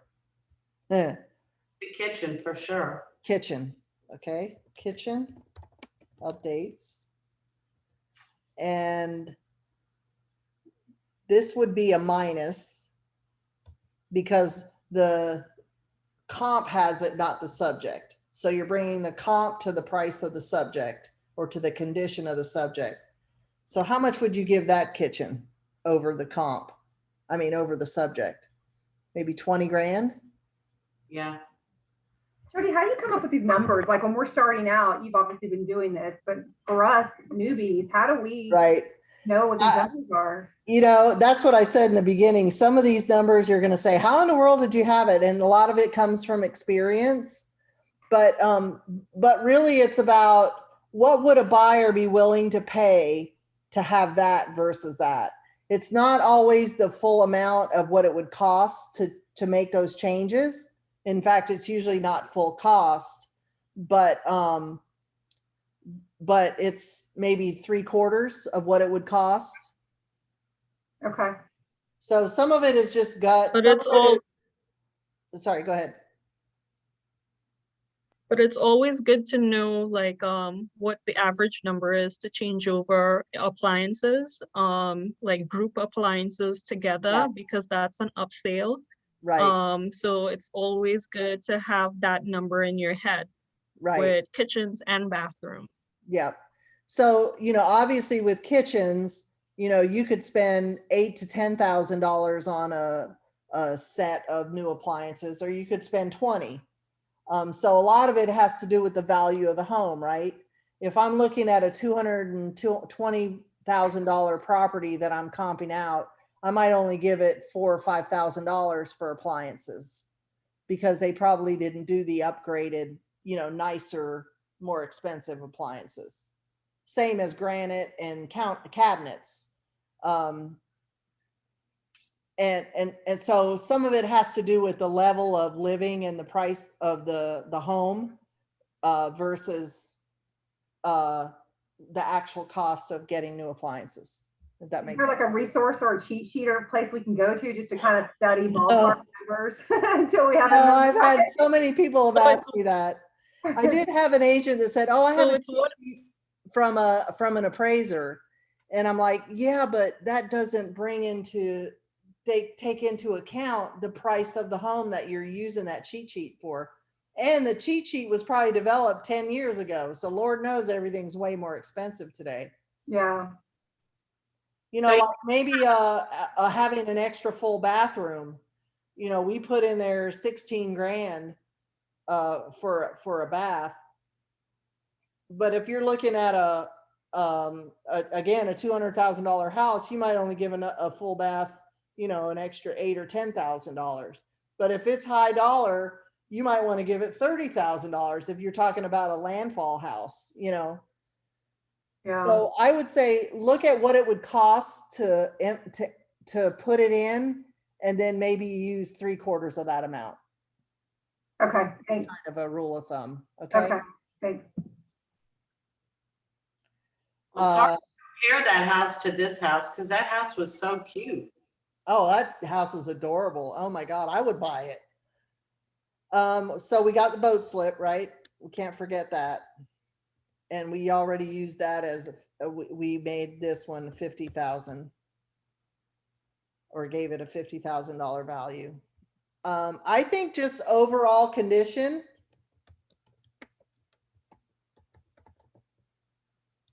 Style, right? And that would be a minus. I'd probably give that 25 grand. Because to actually go in there and paint and decorate it like that and do all that stuff, I think it would cost you at least that much. Was the subject also furnished? We don't know. We think so. Okay. Yeah, it doesn't say whether or not. So those are things you can make an adjustment for, you know, after the fact. Based on the information that we have, that's the best we can do. It does have a unfinished basement though. Uh-huh. And And a so did this one, but actually it was kind of finished. It had a room. And a fireplace. Okay. So those are things you could make adjustments for as well. Okay. Okay, I'm going to go ahead and move on to the next one. Because we got, what, 15 minutes left. Sorry. We had a slow start. We had a few things that we didn't know about. Okay, so this one, it also has a community day dock and boat ramp. It's on a corner lot, reverse floor plan, keyless entry, marble floored foyer, security system.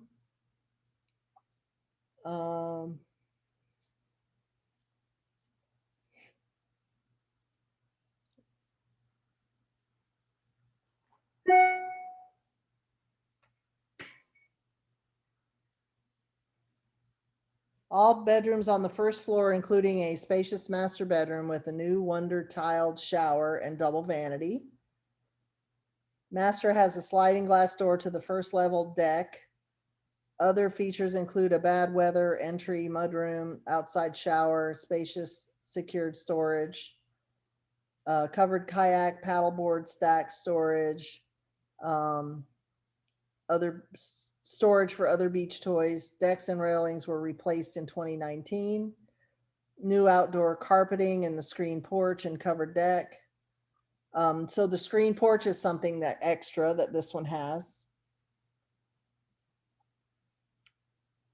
Irrigation system, decorative fire pit area, and additional setting area. There's plenty of room for a pool. All wood, freshly painted, including wood encasements for pilings on the decks, and lots of yard area for extra parking or entertainment. Okay, so let's look at these pictures. So this one has a 2-car garage plus extra parking. So I'd probably give some upgrade to this one for having garage space.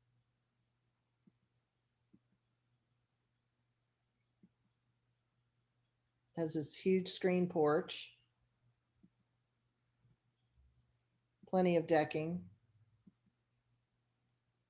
Little storage shed and the outdoor shower.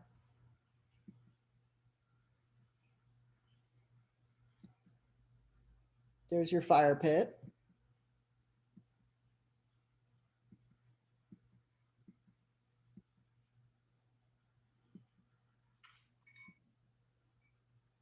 Nice updated bath.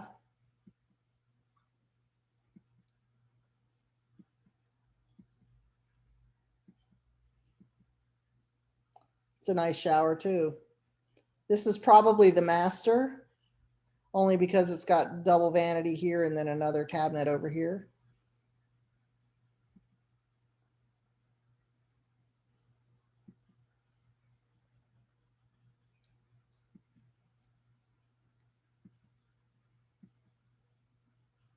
There's your granite countertops, tile floors in the kitchen, updated appliances.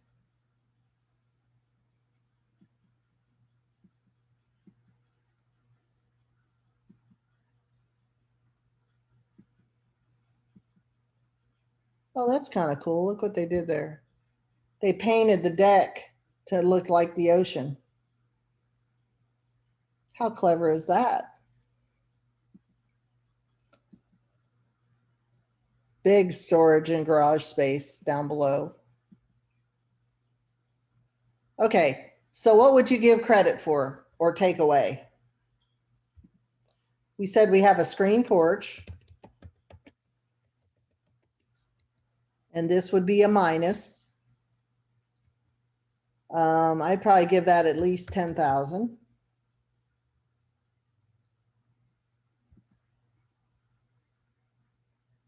Then we had updated. I thought the kitchen looked comparable to the subject. Do you think it had granite though? I think this one had granite. too. Okay, that's fine.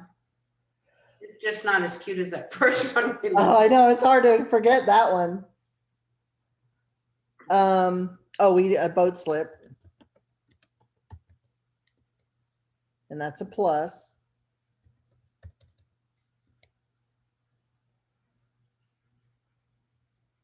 I can't tell if it's granite, but it's Okay.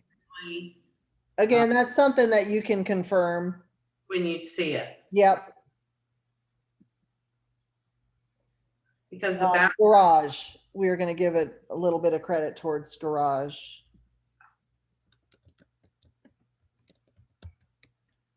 And this would be a minus, maybe 10 grand.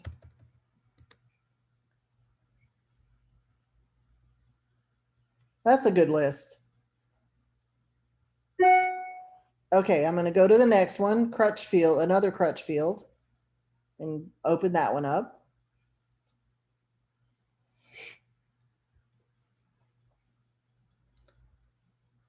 So this says 3-bedroom, 3 full bath. So it made an adjustment for square footage as well as a full bathroom. Grace's Haven subdivision. On the ground floor, we have a bonus room with a full bath, an enormous storage closet.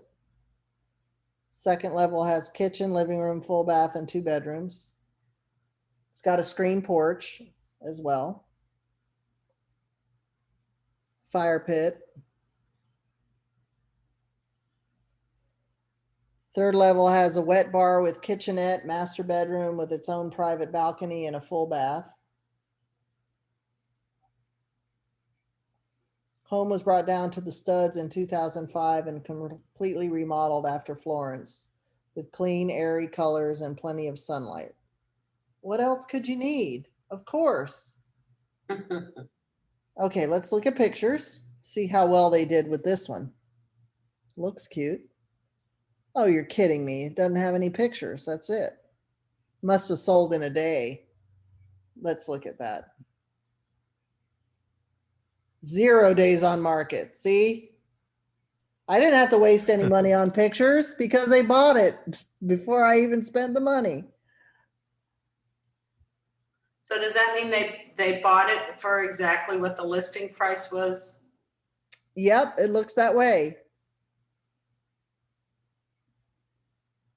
It could be that it didn't, oh, here we go. I was gonna say, it could be that it didn't even go on the market. And over here it says closing comments, comp only.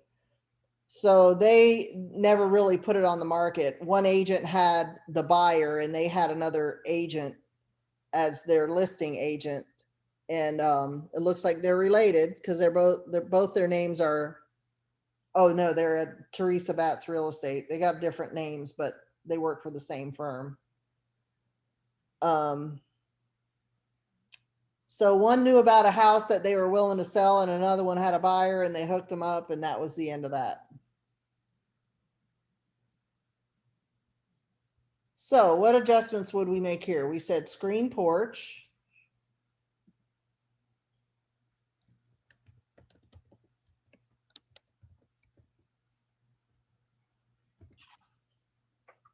And this is a minus. And we have the boat slip. Be a plus 50. And without pictures of the interior, we don't really know what else to adjust for, right? Jody, what do you typically adjust for the elevators at the beach? Oh, so they're about 20 grand to put in, but you've got to have the shaft or a place to put the shaft. So if you had to build the shaft, it would probably be another 20. So it might be worth 40 grand by the time you're done if there was, you know, nothing to go with. Yeah, okay, thanks. Okay. So I'm going to go ahead and move to the last one so we can get finished with this. Oak Drive. And let's see, it says highly desired community of Pleasant Cove, conveniently located just a short bike ride to shops and restaurants. Few steps away from your deeded access to Topsail Island's award-winning beaches, professionally landscaped front yard, low maintenance home, 1,700 square feet, 4-bedroom, 3.5 baths. So it's larger, 2-bay garage, so much more. Foyer leased, open living area, naturally lit by 3.5-inch trimmed windows, dressed with 2-inch faux wood blinds, 12-inch tile floors, flow your galley style Formica kitchen, hosting 2.5-inch gap white cabinets, outfitted with brushed nickel hardware. Man, did they go into detail or what?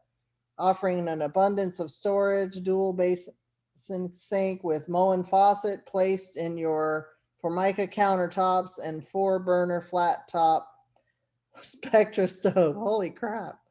I mean, holy cow. Sorry about that. It is Friday. Enjoy coffee at your breakfast nook, entertain guests in your spacious dining area, or take the party to your fan-cooled, screened-in porch. There we go, another one. First floor also accommodates a second master bedroom with ensuite, a half bathroom, and laundry closet as well. Upstairs, you'll find 2 guest bedrooms, one offering ocean views and the other sweeping sound and coastal views. A full guest bath and a spacious master suite with dual elevated vanities, shower and tub combination, tastefully dressed in 4.25-inch, 4.25-inch white tile. Gosh. Offering private access to your oceanfront deck.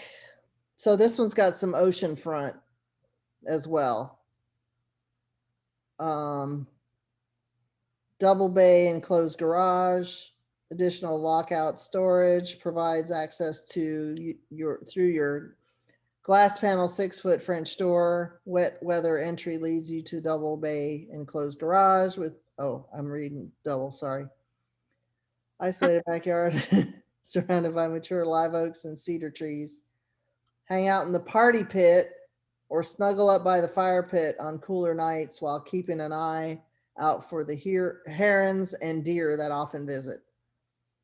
Additional features of this property include outdoor shower, gutters, and separate well dedicated to irrigation lines. Optional boat ramp access through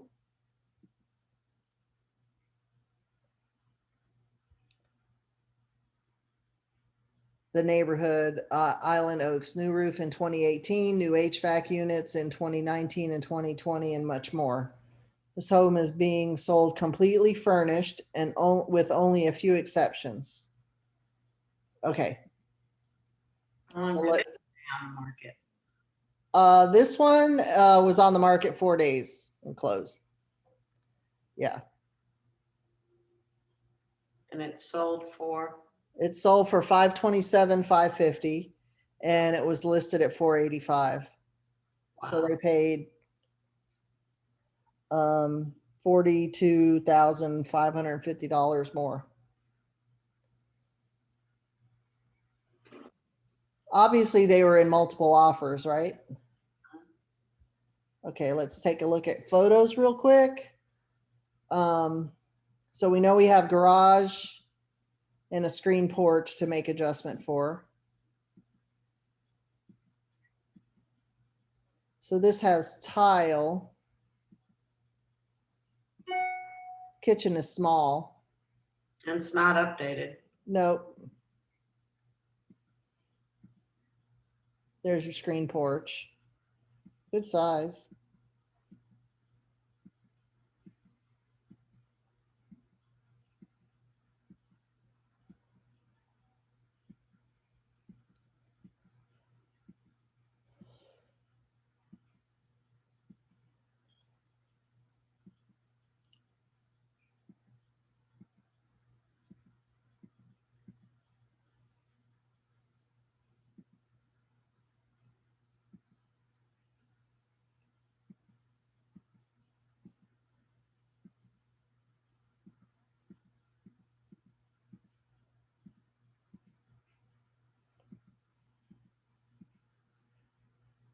Okay, so we're gonna make an adjustment for here. You said the square footage is already done, right? Yep, square footage is done and the extra full bath is done. So we're gonna do boat slip, as we know we have. That's a plus 50. Then we're gonna do Green porch. screen porch. And that's a minus, so that would be 10 grand. And I guess we could assume that everything else is kind of the same. Oh, garage, sorry. Double garage. Didn't it say ocean views or something also? It Or did, yes, it did. Oh, I'll probably give that. Jody, was it 2 screen porches? Just one, and the other one was just decking. Checking. And we said ocean views. And that would be a minus, and I would probably give that 15,000.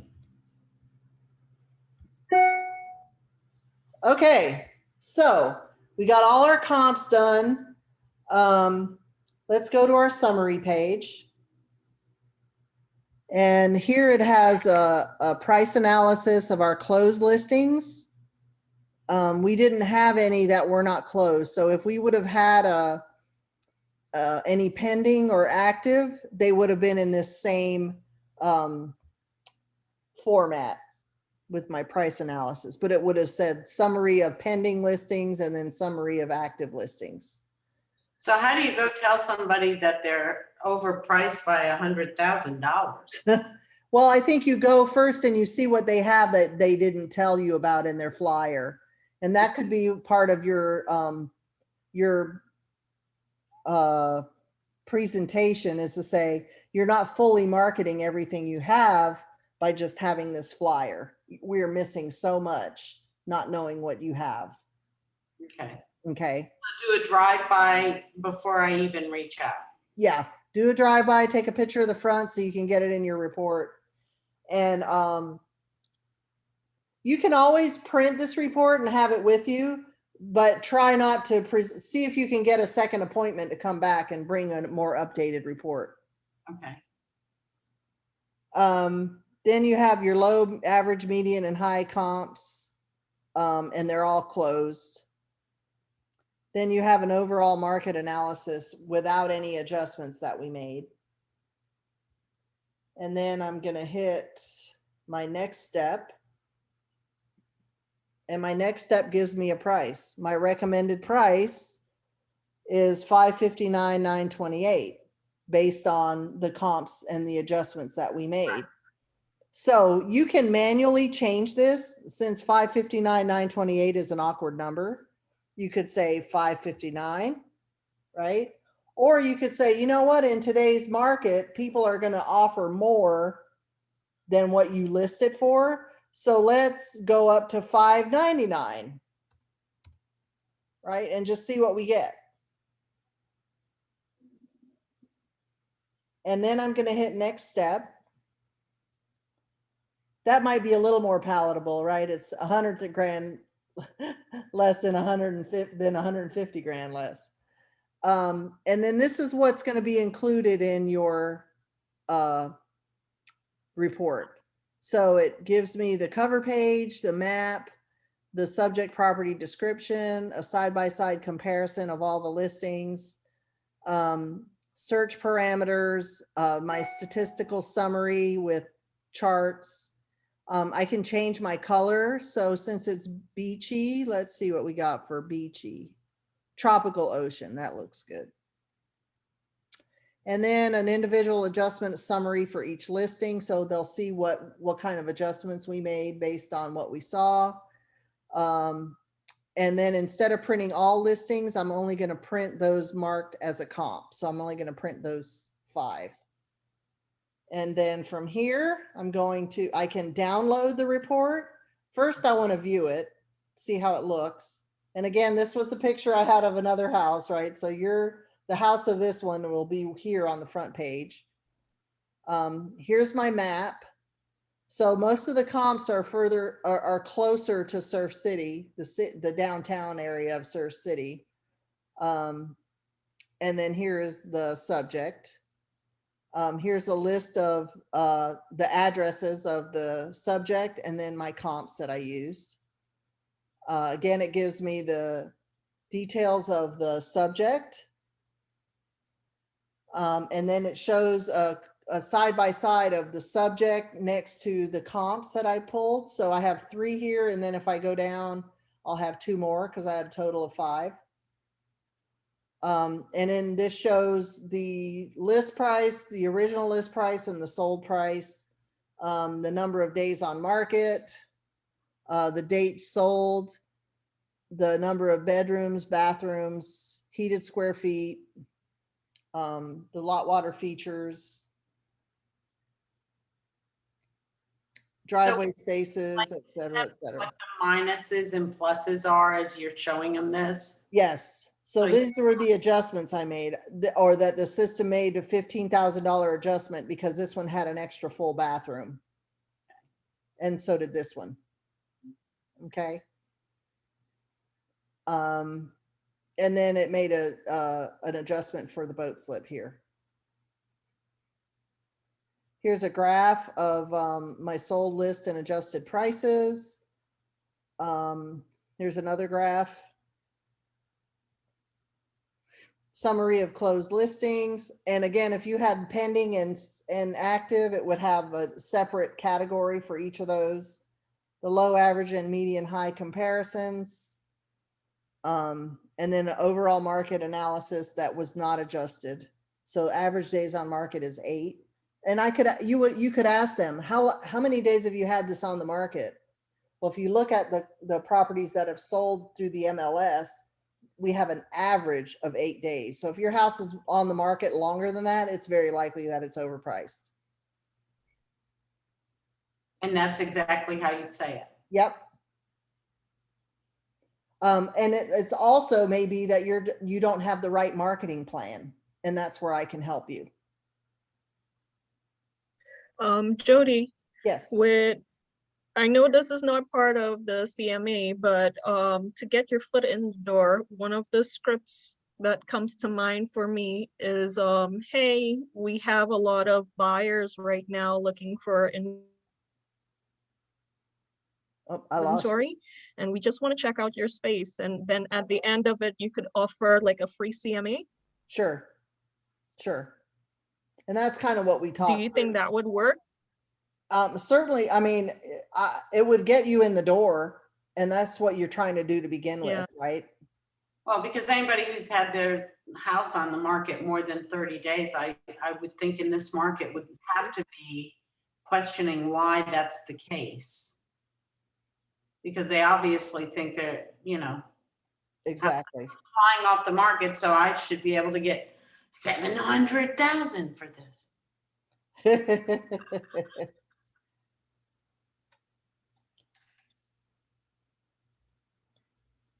Okay, so what questions do you have about the report? So here it has the printout, the actual printout of each of the listings, and then at the bottom it has the adjustments that we made. Mm-hmm.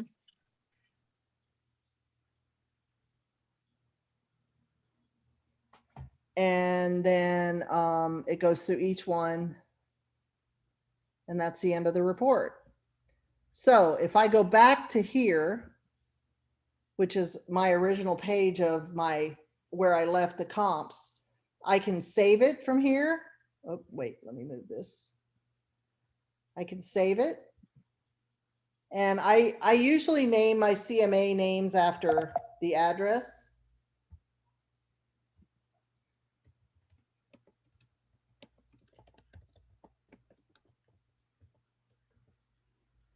And then hit save. Okay, so I'm going to go back to my main Flex page and show you where to find it. So let's say I'm done. I go and I visit the house and they say, yeah, why don't you come back on Tuesday and bring me an updated report now that you've seen our house? So you're going to run home. You're going to, I got to find it. I got to make my adjustments. So you'll go into Flex, go to menu, and then over here under the search category, you'll see CMA. And you click on CMA, and here are the CMAs that you would have, and you'd look for the address. Click that, and then hit edit.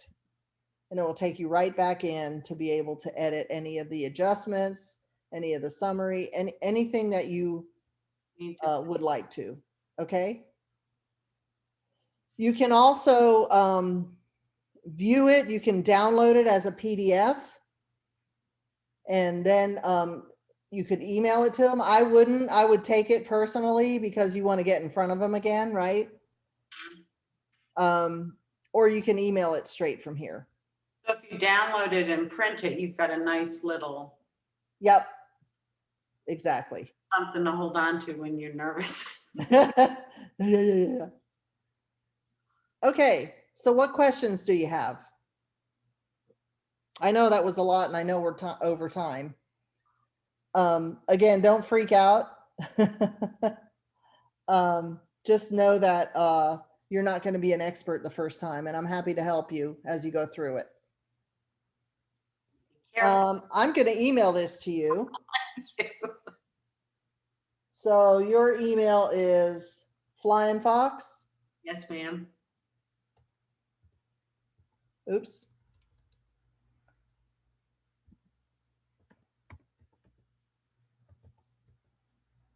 '82 at Gmail.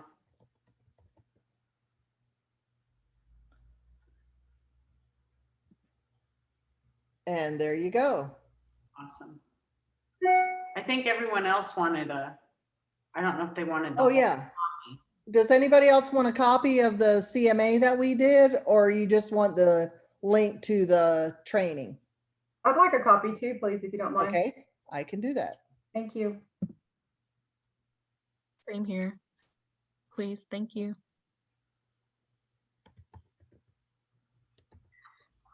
Jody, one question I do have.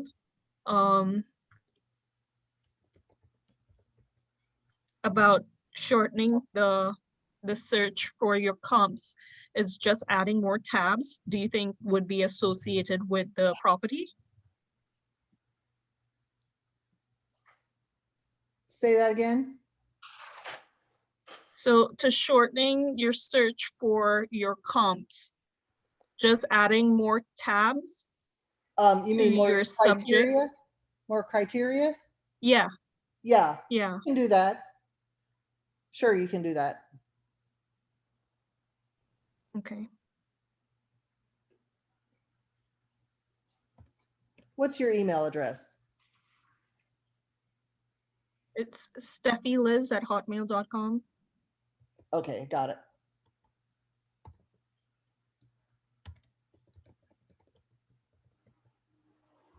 I'm missing a Y in there. Thank you, Jody.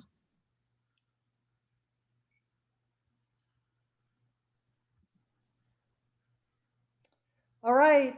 Well, thank you all very much. Again, I'm here to help when you have to go through you do your first one. Give me a shout and we can do it together. And I'll send you a copy of this recording as well. Thank you very much.